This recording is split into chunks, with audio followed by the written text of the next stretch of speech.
Okay, without further ado, let's hear our mystery speaker. I would like to welcome Jacqueline Purcell with a speech entitled Diversity, Assumption, Gossip. Diversity, Assumption, Gossip. Jacqueline Purcell!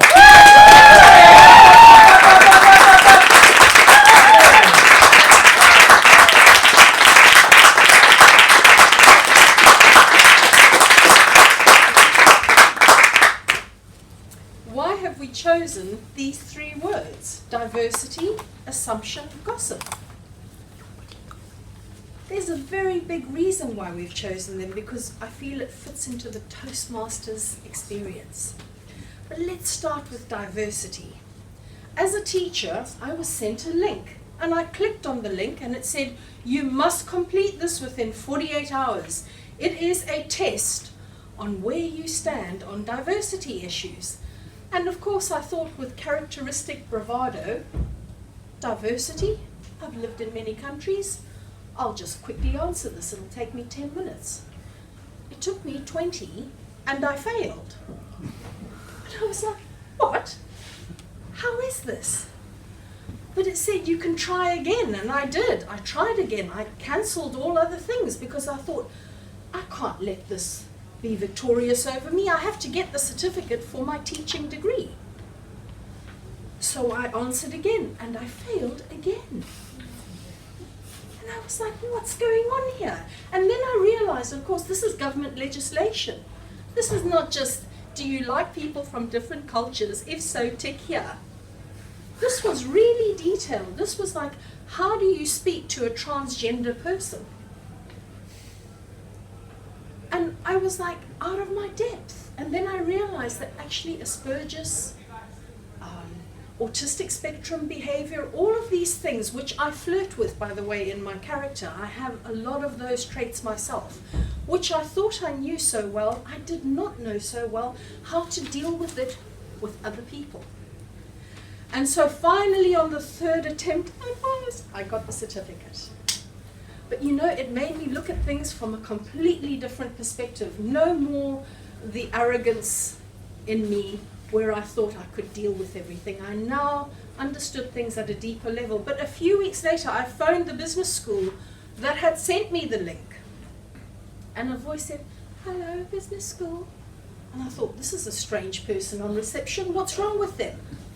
Why is their voice so weak and limp? And I said, could you get so-and-so to call me on the following number, please? And the person said, sorry, could you repeat the number? And I said, have you got a pen?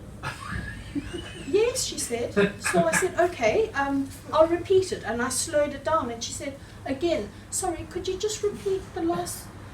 And I said, look, I'm sorry, can I speak to someone else? She said, look, I really apologize, but I have a disability. And so please forgive me. And immediately all my anger just rushed out of me. And then I realized why I'd been sent the link. They had employed everyone with disabilities in the entire place. It was a disability-friendly zone. And I was like in awe of this. I said, actually, I like this, don't you? That your diversity is welcome. And that the oddities that make you you are acceptable. And so no more was I too assertive or too aggressive. I now walked a little bit more kindly about my daily task. Which takes me to the word assumption. I had assumed that the person on the other end of that phone was just not professional. I had not thought deeper.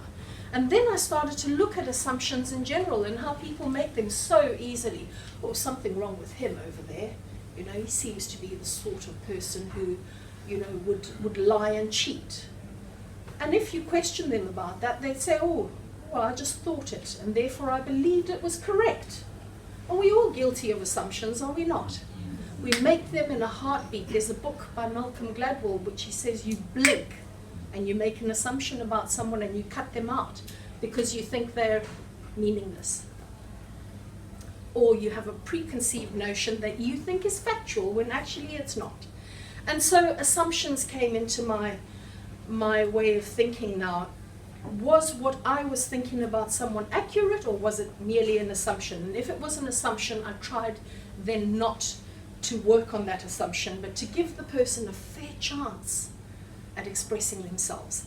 So let's go into an EastEnders type scenario now. Let's look at gossipy Gertie, who's peering at her neighbours through the curtains. And she notices that the woman who's just moved in across the road, every time her husband goes to work, within 20 minutes, another man arrives, knocks on the door, she lets him in. Before she does that, she hugs and kisses him. Oh, I've caught her now, says gossipy Gertie, making an assumption. And she tells everyone in the town, this woman is bad news, as soon as her husband goes to work. Little does Gertie know that this woman is welcoming her brother, who was wounded in the army, and he visits his sister every day because he's recuperating from his injuries. Assumptions are killers, really. But the damage was made for that woman's reputation. The whole town shunned her and thought something was wrong with this woman. They didn't bother to tell her what it was. But eventually, over time, the truth came out. The brother came to a community gathering and everyone said, oh, we thought he was the boyfriend. He's actually her brother. The woman went then to the priest, gossipy Gertie, and she said, help me. I've made a terrible mistake. I assumed something about this person. And the priest talked to her and he said, look, I forgive you, and you forgive yourself now. But he said, come with me up to the bell tower, right up high where the bell rings. And when they got there, he gave her a pillow. And he said, now open this pillow and shake the feathers. And she thought the priest was a bit weird, but she did that. And the feathers flew out over the whole city. And now he said to her, if you really want to make things right, go and collect every one of those feathers.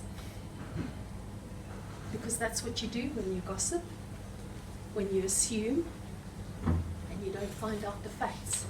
And I found this story so incredibly invigorating when I first heard it, because I realized something. If you find out that what you have assumed is inaccurate, how do you go back and pick up the feathers? So, to conclude, here's what I think we should do, especially as Toastmasters. I think we should treat everyone with the utmost kindness, because everyone is fighting a great battle. Contest.